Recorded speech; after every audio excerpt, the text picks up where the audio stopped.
शिवविरञ्चिनुतं शरण्यं मृत्यार्तिहं प्रतपाल भवाधिपूतं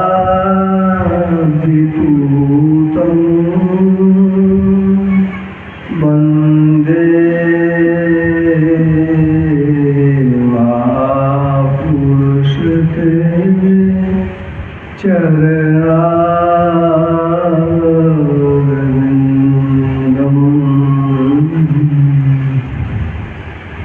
वन्दो सन्त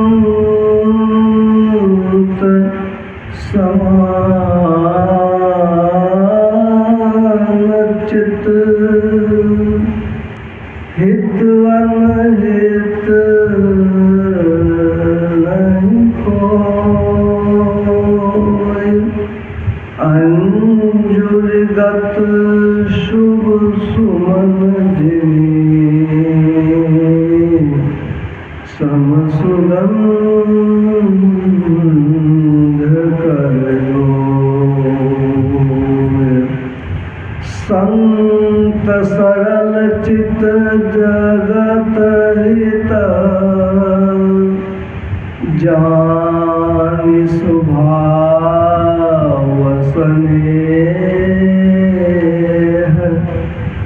बाल विनय सुनि कर कृपा रामचरण रति श्री सद्गुरु महाराज की त्रैकाल सतत स्मरणीय श्री अनंत श्री विभूषित परमाराध्य श्री सद्गुरु महाराज के त्रैलोक पावन पाद पद्मों में कोटि नमन। मंचस्थ तीर्थों को भी पवित्र करने वाले मुद मंगलमय महात्मागण, समुपस्थित धर्म प्रेमी सज्जन वृंद, धर्मशीला देवी, हम लोग सत्संग की सभा में बैठे हुए हैं। मनुष्य का जीवन बड़े भाग्य से मिलता है, किंतु अगर सत्संग नहीं मिला तो इसका कोई मोल नहीं है, बल्कि वह अभागा है जो सत्संग से दूर रहता है। ते नर नरक रूप जीवत जग, भव भंजन पद विमुख अभागी, निशिवासर ऋषि पाप असुचि मन, खल मति मलिन निगम पथ त्यागी। नहीं सत्संग भजन नहीं हरि को, अश्रवणन राम कथा अनुरागी। वह जीवन नारकीय है, गधे कुत्ते के जैसा है, जिसका जीवन संतों के संग में, सत्संग में, ज्ञान चर्चा में, भगवान के भजन में नहीं लगा। क्यों? यह शरीर ही मिला है, इसीलिए देह धरे कर यही फल भाई, अब भजिए राम सब काम बिहारी। सारी इच्छाओं को छोड़ करके भगवान का भजन करना चाहिए। ये यदि भजन नहीं करते हैं तो भोला बाबा अपनी प्रिया धर्मपत्नी उमा पार्वती जिसको कहते हैं उससे कहते हैं सुनहु उमा, ऐ उमा सुनो, सुनहु उमा ते नर हत भागी। है तो मनुष्य लेकिन अभागले, हत भागी मतलब अभागा। कहाँ कहे कि बड़े भाग मानुष तर पावा, यहाँ कहे भागा मनुष्य। सुनहु उमा ते नर हत भागी, हरि तजी हो ही विषय अनुरागी। सत्संग भजन ईश्वर प्रभु परमात्मा को छोड़ करके संसार के भोगों में, खाने में, पीने में और कामों में, विषयों में रहते हैं, अभागा है। ये सत्संग की बड़ी जरूरत है। क्यों तो प्रसंग हम लोग सुन रहे थे श्री रामायण जी से। भगवान श्री राम अपने भाइयों के साथ बगीचे में टहल रहे हैं और भगवान का दर्शन करने के लिए सनक, सनंदन, सनातन, सनत कुमार 4 भाई संत हैं और बच्चे का शरीर यानी 5 बरस का शरीर बना के रहते हैं। देखने पर लगते हैं 5 बरस के बच्चे के जैसा, और उनकी उम्र कितनी है तो उनसे कोई बड़ा है ये नहीं है। ब्रह्मा जी ने सबसे पहले उन्हीं 4 भाइयों की रचना की थी, सनक, सनंदन, सनातन, सनत कुमार की। और ब्रह्मा जी ने कहा बेटा ये संसार बढ़ाओ, सृष्टि की रचना करो, बाल बच्चा पैदा करो, दुनिया का काम में लगो। उन्होंने कहा यही धंधा करेंगे हम लोग, भजन कौन करेगा, नहीं करेंगे। नहीं माने ब्रह्मा जी की बात, पिताजी थे उनकी बात नहीं माने।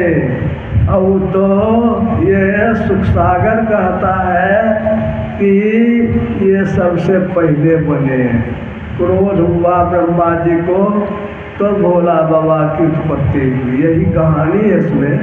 कहने का यह मतलब कितने पुराने, कितने नैष्ठिक, कितने बड़े ज्ञानी सनकादि ऋषि हैं।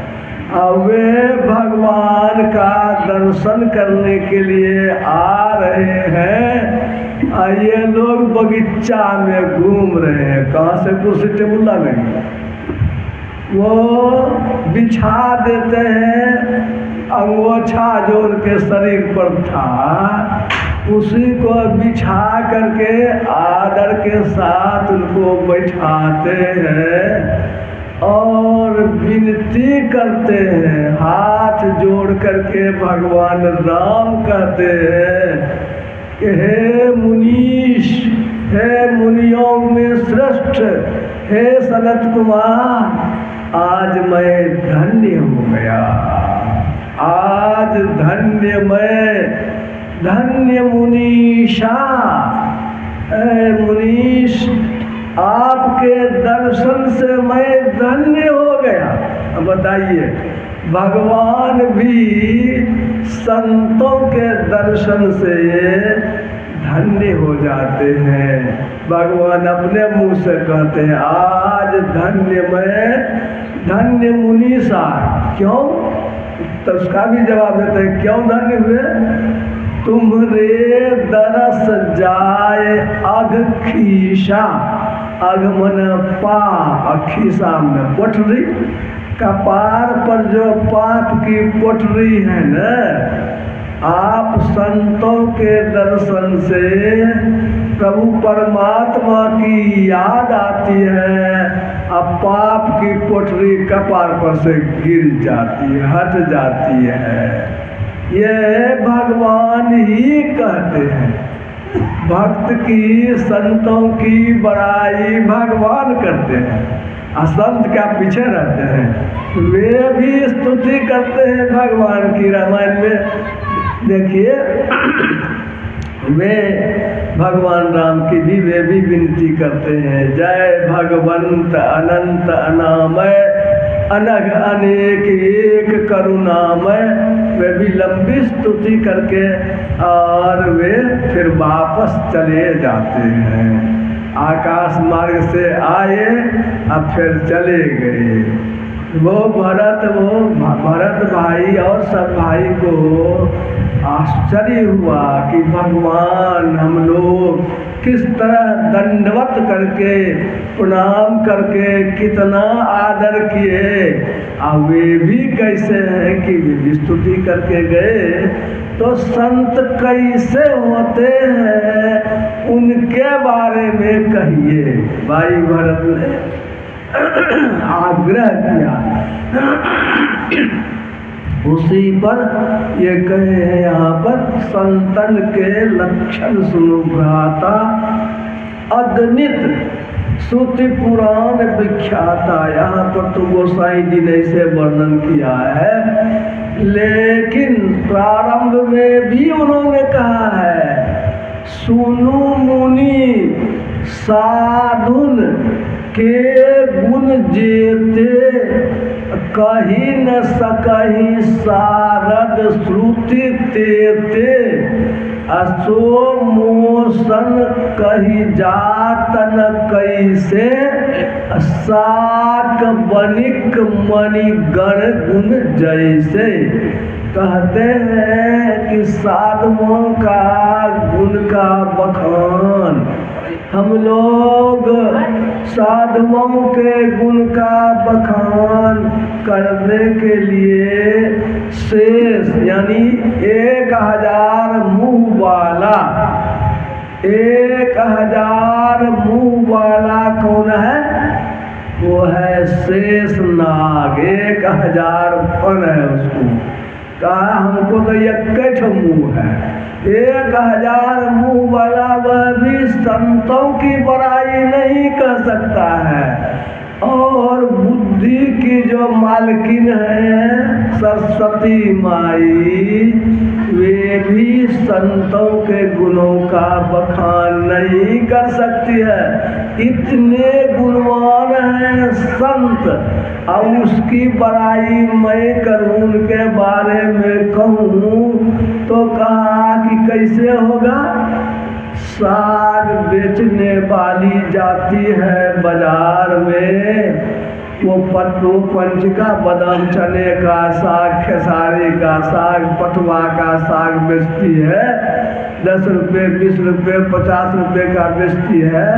अब उसको कोई मनी दिखा करके पूछे, पारस मनी का, हीरा का, बोलो तो कितना दाम है।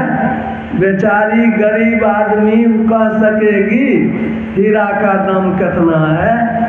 एक तो हीरा बेचने के लिए, अंगूठी हीरे की बेचने के लिए गया, वो चंपा क्या करते हैं, श्रीनगर डोरी वाला, तो उसको खरीद लिया चंपा नगर डोरी वाला ने उस जमाने में 2.5 लाख में उसको ठग लिया। अब वो गया बेचने के लिए तो उसका दाम का 10 लाख रुपया है। एक छोटी सी अंगूठी में हीरा है, उसका दाम एक पहनने वाला को भी पता नहीं है। साग बेचने वाली बेचारी कहाँ से कहेगी हीरा की क्या कम कीमत है। साक बनिक मणिगण गुण जैसे ऐसे ही संतों की बड़ाई जसगान हम लोग कहते हैं, अपने दिल को शांत करते हैं, लेकिन उनकी इतनी बड़ाई है कि कहने में नहीं आ सकती। आपने सुना कितना कि काटे परसु मलय सुनु भाई, फरसा से कुल्हाड़ी से चंदन को काटते हैं तो चंदन बेचारा क्या कट जाता है, लेकिन कुल्हाड़ी सुगंधित हो जाती है, सुगंध से भर जाती है। इसलिए वह जो है संतों का गुण यही है कि संतों का कोई अगर वो नुकसान भी करते हैं तो वह नुकसान करने वाले को लाभ ही पहुंचाता है, लेकिन नुकसान करने वाले को दंड तो मिल ही जाता है, बचेगा संतों का नुकसान करने पर। तो ये सब कहानी कुछ कहने की बात होती है, बाबा ने बहुत विस्तार से समझाया। संतों के बारे में मैं थोड़ी सी चर्चा करता हूँ। संतों के स्वभाव से, उनके गुणों से देखिए, कहते हैं एक संत बाबा नदी पार कर रहे थे, नदी में नाव पर बहुत लोग बैठे हुए थे, और उस नाव पर एक आध ठो मन चला लड़का समझ गए, आजकल जो लखेरा सब है वो लखेरा एक ठो बैठा हुआ था। वो क्या करे, उसको बाबाजी का मजाक करने के लिए उसको आया। बाबाजी का कभी दाढ़ी पकड़ के देखे, कभी केस नोच ले, कभी चुट्टी काट ले, वो बाबा कुछ नहीं बोले, बाबा चुपचाप सह लेते थे। बाबा को सहने से उसका मन और बढ़ जाता था और वह तंग करता था। इस पर जो है लोग क्या करेंगे, लोग लड़का सबसे उलझना नहीं चाहता था, वो चुपचाप, लोग सभी तमाशा देख रहे थे। आकाशवाणी हुई, आकाशवाणी में यह हुआ कि ये संत भगवान आपकी अगर आज्ञा हो तो मैं नाव को उलट दूं, इस लखेरे लड़के को पानी में डुबा करके मैं मारिए दूं, छोड़ूंगा नहीं, आप केवल आदेश तो कीजिए। भगवान ने की ये जो आकाशवाणी जो हुई तो सब लोगों ने सुना, हाथ जोड़ करके कहते हैं संत भगवान कि हे प्रभु, यह तो ना समझ है, बुद्धि इसको नहीं है, इसीलिए यह नहीं जान रहा है कि इसका परिणाम क्या होगा। इसलिए ऐसा कीजिए कि नाव को नहीं उलट करके इसके दिमागे को उलट दीजिए, बुद्धि को उलट दीजिए, बुद्धि इसकी सुबुद्धि हो जाए, वो अपना नुकसान पहुंचाने वाले का भी जो वो उनकी भलाई सोचते हैं वो होते हैं संत। सब ही मानप्रद, आप अमानी, सबको आदर देते हैं, अपने आदर से की खोज नहीं होती है। ये गुरु महाराज के पास हम लोग एक बार थे बैठे हुए, कोपा घाट की कहानी है, बहुत पहले की बात है, उन दिनों में विद्यार्थी जैसा ही था। तो गुरु महाराज के पास 2, 4, 5 लोग सत्संग के बाद जो बैठे हुए थे तो वहाँ चर्चा हो गई। ये में महर्षि में ही परमहंस जी महाराज था ना। गुरु महाराज ने कहा मैं तो दास के लायक भी नहीं हूँ, मैं ही दास भी नहीं। देखिए कितनी उदारता है। मैं ही दास नहीं है सत्संग जो देखिए वो जो लिखे हुए भूमिका उसमें क्या लिखा हुआ है, सत्संग सेवक में ही, दासो नहीं है। दास धर्म भी कठोर है।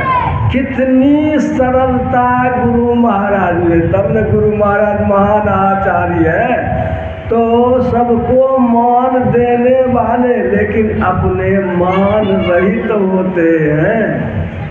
साहित्य सम्मेलन के ओर से गुरु महाराज को पुरस्कार देना चाहते थे पदावली के किताब के ऊपर में कि सब संतन की बड़ी बलिहारी। कोई नहीं कहता है हम अपनी कबीर साहब की बलिहारी, नानक साहब की बलिहारी, दादू साहब की बलिहारी कहता है, अपने अपने गुरु की बलिहारी करता है। और सब संतन की बलिहारी तो केवल उपरे घाट कहता है, संत मत कहता है। इस किताब को साहित्य सम्मेलन में जो पुरस्कार देंगे गुरु महाराज को, वो जो भागलपुर में वो थे तो दिनकर जी कि हम लोग आ रहे हैं, कुलपति थे कि हम लोग आपको सम्मानित करना चाहते हैं। आजकल लोग जाते हैं ना सम्मान पाने के लिए, साहित्य का सम्मान गुरु महाराज ने मना कर दिया। तो उन लोगों ने कहा गुरु महाराज नहीं आवेंगे तो क्या हुआ, हम ही लोग चलेंगे। वो लोग गुरु महाराज के पास आने का समय लिए, सब लोग मिल करके आना चाहे और गुरु महाराज उस दिन आश्रम से बाहर चले गए। वो सम्मान जो है वो कैसे, सम्मान को भी धूली जैसो धन जाको, सूली सो संसार सुख, अब भूली जैसी भाग देखे, अंत कैसी यारी है। साप जैसो ये पाप जैसो प्रभुताई, साप जैसो सम्मान, सम्मान की भी बात नहीं। ऐसे संत के गुण देखने को वो जो कभी कभी मिलते हैं, इससे कम लोग होते हैं। एक बार गुरु महाराज धरहरा आश्रम आए हुए थे। वहाँ पर आश्रम में पूज्य संत सेवी बाबा भी साथ में थे ही, गुरु पूज्य सुंदर बाबा सब थे, हम लोग भी थे। गुरु महाराज का दर्शन करने के लिए वहाँ गए थे। तो एक साधु, वो जो आसपास का ही साधु था, पता नहीं कहाँ है, नाम भी नहीं कहना ठीक नहीं है, उसने उसको एक मारवाड़ी बनवनखी की उसने दिया, बाबा इसका गुरु महाराज के लिए धोती ला दीजिए। वो साधु ऐसा था कि उस गुरु महाराज को धोती देने के लिए जो पैसा मारवाड़ी ने दिया था, मारवाड़ी ने उसको रख लिया पॉकेट में। अपना जो अपने घर में जो धोती था वो धोती उसने उसको रंगा करके, रंगा हुआ धोती मारवाड़ी को दे दिया। मारवाड़ी समाज की महिला तो पहचान गई, ये तो जो पैसा दिए वो हिसाब धोती है नहीं, गुरु महाराज को इसी धोती कैसे होगा। उस समय में राम जी बाबा पंजाब में भी रहते हैं, वे धरहरा में देख रेख करते थे। वो मारवाड़ी जाकर के बोली राम जी बाबा से, बाबा देखिए तो ये फला बाबा जो है फला जगह के आसपास के थे, ये हम उनको दिए, आई देखिए पुरान के धोती हमको ला कर दे दिए हैं, ये जो बड़ा गड़बड़ जो है ये बोली हूँ। राम जी बाबा दरहरा में थे ही, सब दरोगा का फोन नंबर था ही, दरोगा जी सत्संगी थे, उनको बुला करके उसको बाबा जी को थाने में भर्ती करवा दिया। यह बात मालूम हो गई श्रीधर पूज्य बाबा को, तो बाबा को मालूम हो गई, तो बाबा राम जी बाबा को डांट रहे थे। मैं भी वहाँ पर था। कहने लगे क्या किया तुमने, किसकी बदनामी होगी? सब जगह लोग कहेगा बाबा जी सब कैसा होता है, बेईमान सब होता है, ये सत्संग की न बदनामी होगी। सबको मान देना चाहिए, अपने से अमान वही कह रहे थे, सब ही मान प्रद आप अमानी। तू ऐसा क्यों किया? डांट रहे थे तो मैं भी था वहाँ पर। तब पीछे फोन करके फिर दरोगा जी को कहा तो उसको छोड़ दिया। ये कहने का मतलब है कि संत लोग मान अपमान से परे होते हैं। संतों के स्वभाव को धारण करेंगे तो हमारा काम बनेगा, कल्याण होगा।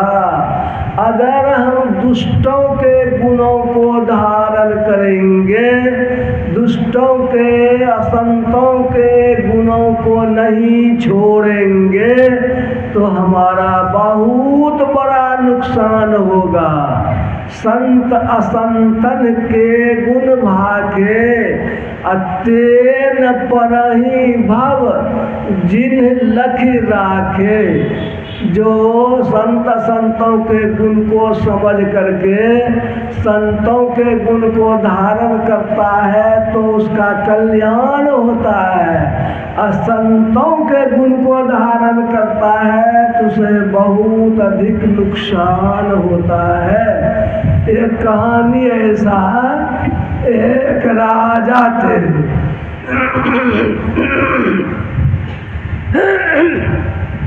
अयोध्या के राजा थे अज, और दान करते थे। दान करने के लिए राजा दान करते करते फिर स्नान करते थे, पूजा पाठ करते थे, अपना काम करते थे। एक साधु जंगल से चला, कुछ लेंगे दान में, सुविधा होगी खाने पीने की, रहने की। वो साधु चलते चलते जंगल से आते आते बेर से कुबेर हो गया। राजा दान बंद कर दिए और जा रहे थे अपने दूसरे काम से। तो बाबा ने कहा, बाबू महाराज हम जंगल से आए हैं, मुझे देर हो गई है, बहुत दूर से आए हैं, थोड़ा दे दीजिए जो देना है। राजा वाली बात, राजमद कहा कि आज खत्म हो गया है समय, कल आइएगा। तो इस पर उन्होंने कहा कि महाराज जो देना है आज दे दीजिए न, क्यों जो है वो आने में देर हो जाएगी फिर तो इस बात पर राजा को क्रोध हो गया कि कहते हैं बातें नहीं मानता है। वो वहाँ पर घोड़ा का लिद्दी था, घोड़ा का लिद्दी नहीं था, कावर कभी कभी घोड़ा का लिद कहे बोले लो वही। वो बाबा जियो कैसा था, घोड़ा का लीद को गमछी में ले करके चल दिया और वो जंगल में अपना आश्रम पर डेरा पर चला गया। ध्यान भजन सत्संग करने लगा। साधु था तो क्या बात थी। ये घटना घटने के कुछ दिन बाद वो राजा जो है वो गया शिकार खेलने के लिए।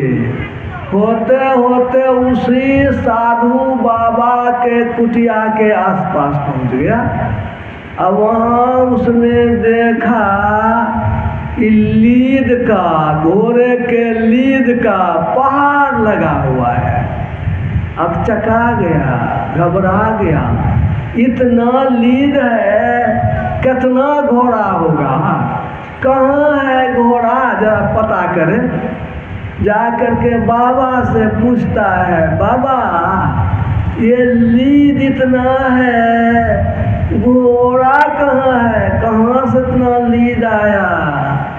तो बाबा ने कहा राजा को नहीं परिचय दे करके कहा कि हमको दान में दिया था एक राजा ने, वही लीद बढ़ रहा है, जो दान करेंगे वही न मिलेगा। राजा हमको लीद दान किया था तो लीद बढ़ रहा, इसको मिलेगा, राजा इसको भोगेगा, खाएगा, कीड़ा बन करके इसमें रहेगा।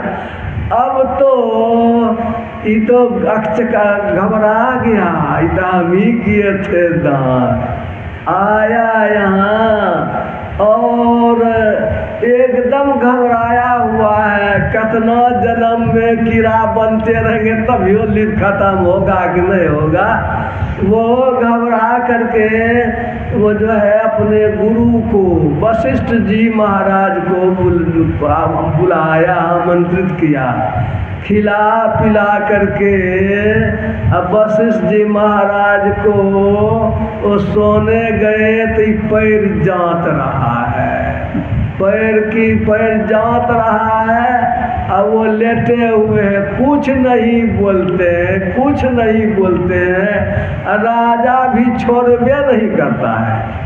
होते होते भोर होने को आया, अब वो राजा जो है जांचिए रहा है, आई भी कुछ नहीं बोलते हैं। भोर जब होने को आया तब वशिष्ठ जी महाराज ने कहा कि तुम क्या समझते हो, लीद तुमने दान किया है तो तुम न खाओगे, हम ही को खाना पड़ेगा, तुम अपना जानो, तुमको करना। तो गुरुदेव कोई उपाय तो बताइए। तो कहा अगर तुम्हारी निंदा करेगा तो वह लीद जो है बट जाएगा तुम्हारा पाप। कहा निंदा कैसे होगी, तो इसके लिए वो उसका जो पंडित था, पुरोहित था, राजपुरोहित, उसकी जवान बेटी थी। जवान बेटी को वो अपने ये तालाब के पोखर के महार पर मंदिर में वो जवान बेटी को कहा तुम हमको भागवत सुनाओ, कहानी सत्संग सुनाओ। वो जवान लड़की उसको सत्संग सुनाती और राजा सुनता। इधर समाज में हल्ला हुआ, कहे देखो न बता हो गया है, राजा जवान लड़की को अपने जो है रखे हुए है, यह जो है इसका चरित्र जो है समाप्त हो गया। होते होते पूरे जगह हल्ला हो गया और इसका जो है वो पाप भी घटने लगा। तब जब गया तब देखता है कि थोड़ा सा लिद्दी है, ये है। तो फिर जो है पूछा, बाबा लिद्दी का पहाड़ तो खत्म हो गया लेकिन थोड़ा सा तो है, ये है। राजा ने, वो बाबा ने, वशिष्ठ जी महाराज ने कहा अरे वो मूलधन है, मूलधन वो नहीं खत्म होगा। तब कहा उसको सुखा लो, जला दो, राख बना दो, अब बना करके रोटी के साथ खा जाओ। आटा में मिला करके मूलधन का जो है सुखा करके, जला करके, घोड़ा का लिद्दी का राख, और तब वो खाया। ये देखिए गलती थोड़ी सी होती है और सजा बहुत बड़ा मिलता है। इसलिए संतों के गुणों को धारण करेंगे, सत्संग भजन करेंगे तो हमारा कल्याण होगा। ये संत किसको कहते हैं? सत्संग योग चौथा भाग में लिखा हुआ है कि संत कौन होते हैं? समाधि के समय, ध्यान करने के समय जिनकी सूरत सारे आवरणों को पार कर जाती है, अंधकार से, प्रकाश से, शब्द से पार हो करके निःशब्द परम पद तक की जिनकी गति होती है, वे संत क्या होते हैं? संसार में रहते हैं लेकिन उन मुनि किसको कहते हैं? उनका मन लगले रहता है उधर ही, और संसारों का काम देखते हैं। उनका क्या होता है? सोवत जागत, उठत बैठत, टुक विहीन नहीं तारा, झिन झिन जंतर निस्दिन बाजे, जम जालिम पचिहारा। उनको शब्द होता ही रहता है, देखते रहते हैं, वो संत होते हैं। एक संत, एक किताब है विश्राम सागर, पूज्य श्रीधर बाबा सुनाते थे उसमें से, तो उसमें है कि कोई संत लहत है याको, लक्षण सुनहु बतावहु ताको, प्रेम विवस्तन की सुधि भूली, गद गद गिरा मैंने बोली, गद गद गिरा रोम रही फूली, कभी उठी चलत बैठ कबू जाई, कबू नाचत करताल बजाई, बोलत बचन और के औरा, समझ पर ही न जा मानव मति बौरा। तो जैसे पुतली लोन की दही थाहत गल जाए, ऐसे परातम खोज में आत्म जाए हेराए। वो आए हु को हर्ष नहीं, गए हु को शोक नहीं, कैसी निर्द्वंद भई समझ की बात है, देह गेह नेरे नहीं, लक्ष्मी को हेरे नहीं, मन कहूँ फेरे नहीं, पाहन सुगात है, ऐसो जब होवे तब मेरी गति जानो, तब दास कहे दास सौ, सिद्ध निर्द्वंद है। वह सिद्ध है कि आया तब भी ठीक, नहीं आया तब भी ठीक, अपने ढंग से चलते हैं। उनका मन गल गया रहता है। कैसे गलता है? कहा कि वो निम्मक की एक बना लीजिए मूर्ति, और निम्मक की मूर्ति को दही वाला हंडी में उसको दीजिए कि था हो कितना हंडी में दही है। तो बेचारी नमक की जो पुतली है दही में जाते जाते रहेगा, सब तो घुल करके खत्म हो जाएगा। इसी तरह से संत जो क्या होते हैं, उनका सब खत्म, भीतर में कुछ नहीं। बाहर से शरीर है लेकिन ईश्वर प्रभु परमात्मा में मस्तिष्क लगा हुआ। जैसे पुतली लोन की, निम्मक की पुतली दही थाहत गली जाए, ऐसे परात्म खोज में आत्म जाए राय। आत्मा खत्म, परमात्मा में मिल करके एक मेक हो जाता है। वैराग्य संदीपनी में गोसाई तुलसीदास जी महाराज कहते हैं, रैन को भूषण इंदु है, दिवस को भूषण भान, दास को भूषण भक्ति है, भक्ति को भूषण ज्ञान। ये दिन की सुंदरता सूरज को लेकर के है, रात की सुंदरता चंद्रमा को लेकर के है। उसी तरह से दास की सुंदरता, भक्त की सुंदरता, साधु की सुंदरता भक्ति से होता है। अब भक्ति की सुंदरता, भक्ति को भूषण ज्ञान, ज्ञानी नहीं है तो कौन भगत होइएगा। और यदि आपको ज्ञान भी हो गया, आप ध्यान कर भी नहीं करते हैं। ज्ञान को भूषण ध्यान है, ध्यानो करते हैं और हो पकड़े हुए हैं, ये तब नहीं हुआ। ज्ञान को भूषण ध्यान है, ध्यान को भूषण त्याग, त्याग को भूषण शांति पदो, तुलसी अमल अदाल। त्याग के बाद भी शांति की प्राप्ति हो जाए, एकदम निश्चिंत हो जाए, कहीं कोई और मन नहीं हिले डोले। या कैसे होगा?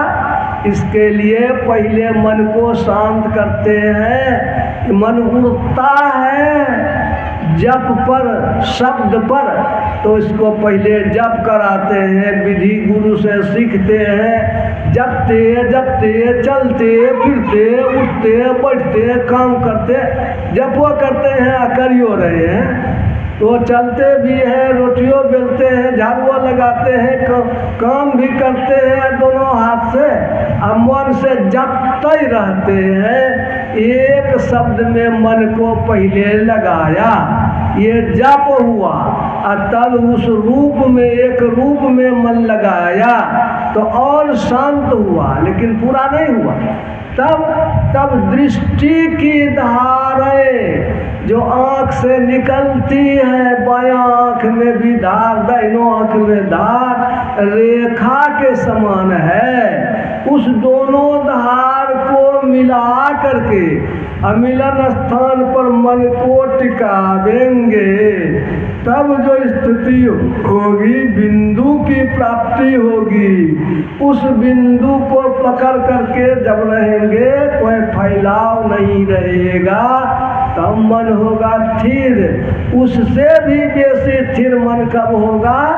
जब अंतर का शब्द सुनेंगे, वहाँ बिंदु में तहनाद बोले, रैन दिवस सुहावनम, वो जो राम नाम है, वो जो सुमिरन है, अपने अंदर में करते करते करते करते, तब निशब्दम परमम पदम, निशब्द में कोई हिलडोल नहीं, कोई कंपन नहीं, तब जाके परम शांति की प्राप्ति होगी, ईश्वर प्रभु परमात्मा की प्राप्ति होगी, और वही हम लोगों का लक्ष्य है। इसलिए सब काम धाम करते हुए, मुंशी की का काम करते हुए, कपड़ा बिनते हुए कबीर साहब और नानक बाबा, बाल बच्चा परिवार के साथ, वो सब के सब क्या हुए? ईश्वर तक पहुँचे। यानी कि घर द्वार परिवार छोड़ने की जरूरत नहीं है, घरे में रहिए, मन को संभालिए, और इस तरह से भजन भी हो गया, संसार भी हो गया, सब काम भी हो गया। यही संत मत का उपदेश है। समय हो गया, अब अधिक करने से तो ध्यान का समय कटेगा। बोलिए श्री सद्गुरु महाराज की जय।